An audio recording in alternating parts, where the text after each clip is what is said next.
Hello, and welcome to the Smart Inclusion Podcast, where we connect the dots between investing in people, investing capital, and preserving the planet. Each episode brings you powerful stories from thought leaders like women, Indigenous people, and unsung heroes who are driving the global energy transition forward. This podcast ties together the complex threads of sustainability, showing how the public can engage with new opportunities in energy transition and invest in their communities. Whether you're interested in the future of energy, climate change, sustainable investing, or understanding why these changes matter to you, Smart Inclusion delivers insightful conversations that break down what's happening, what's on the horizon, and how you can be part of this transformational movement. I'm your host, Todd Q. Adams.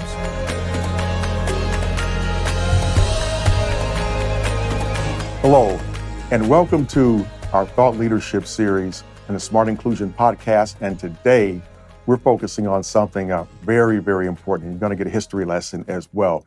This is equity, economics, and also tribal justice and energy justice, which is very, very loaded.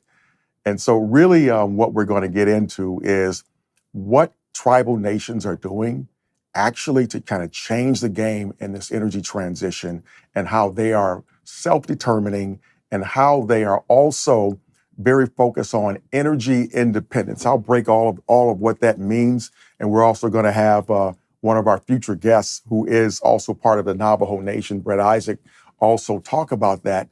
But essentially where we are, just trying to start to give a little bit of context for this. Going back to 1936, the U.S. government passed the Rural Electrification Act. This was an act that electrified rural areas across the United States and intentionally excluded tribal nations' indigenous lands.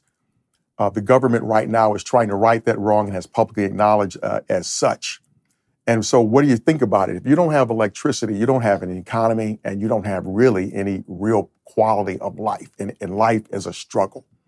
And so that's where really my work has taken me into actually working with a tribal community in Wisconsin as part of a energy storage initiative at Alliant Energy, the Ho-Chunk Nation. So I'm speaking to this also from a personal experience. And also my friend Brett Isaac, who's also with Navajo Power Home, and they've done some incredible things. All of this is, tied back to our federal funding. Again, there's always a common thread back to the Inflation Reduction Act and Inflation Investment and Jobs Act as well, where we're looking at funding initiatives that incentivize, whether it be a public utility, it could be a developer, a large commercial real estate developer, or anybody that has a vested economic interest in deploying utility scale renewable energy in the form of wind, solar, energy storage, electric vehicle infrastructure, to either partner or collaborate with tribal nations. The ultimate is when you have tribal nations who actually own these assets, are generating revenue themselves, and are also on a pathway to energy independence and economic development. That becomes very, very, very important in what we're looking at. To give you an example, Navajo Power Home in Arizona is a public benefit corporation. This is an entity that has actually stood up a public utility from the ground up. The economic modeling, the technical feasibility, and all of the social impact are all fully integrated.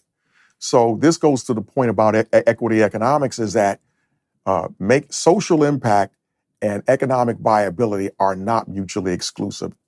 I would argue that economic viability is now contingent upon having social impact. And so they return their profits to their members, their tribal members. Workforce investment, workers and employees are in the tribal community are also being employed. These are examples of empowering a community where unemployment rates have always been a challenge for not having an economy, a vibrant economy for that matter, in tribal nations. And so that has also become powerful. It is also something that uplifts the community.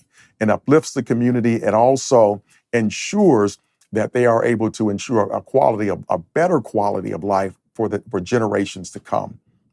Other notable examples include in Oregon, the tribes of Warm Springs.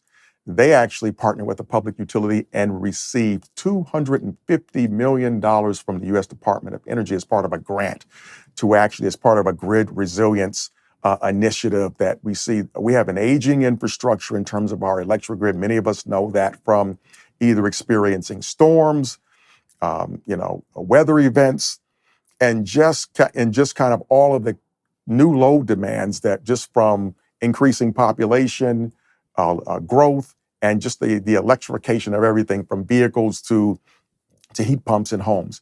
We know that at the end of the day, we need new models. And what is powerful is that these indigenous communities are actually creating new models and new use cases. And these are new use cases that can actually benefit all of us, and that is what is most important. So these are some areas of focus that are really near and dear to me, and also just understanding, the history of my own people and knowing the challenges that we have faced. There is a lot to be gained from connecting with indigenous people, learning from indigenous folks.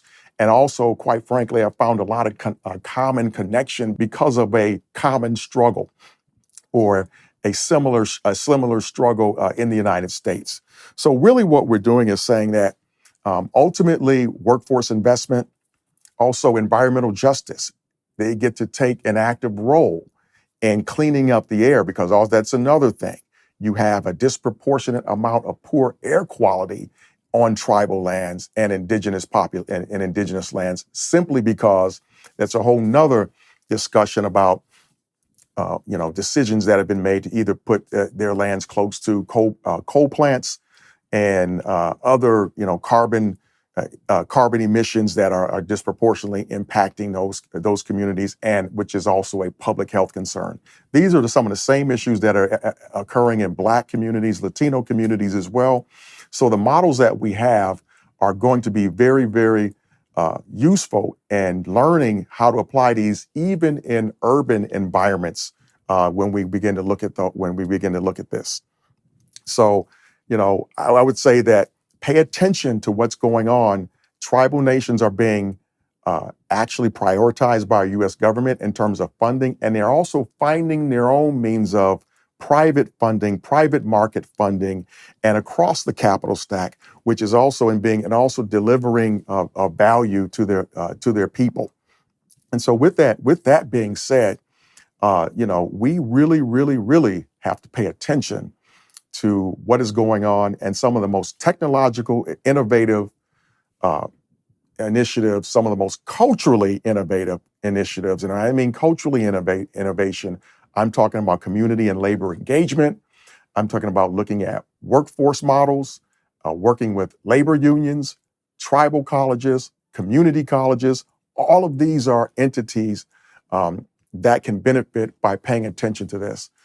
When you think, I would ask you to just jot down something the Office of Clean Energy Demonstrations with the U.S. Department of Energy.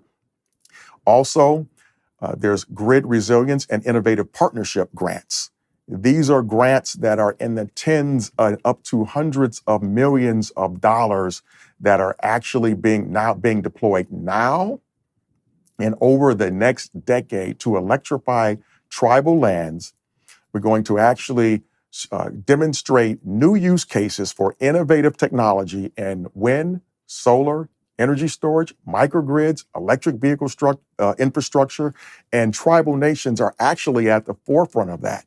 Oftentimes, those who have been most overlooked are in a position, ironically, to actually innovate the most.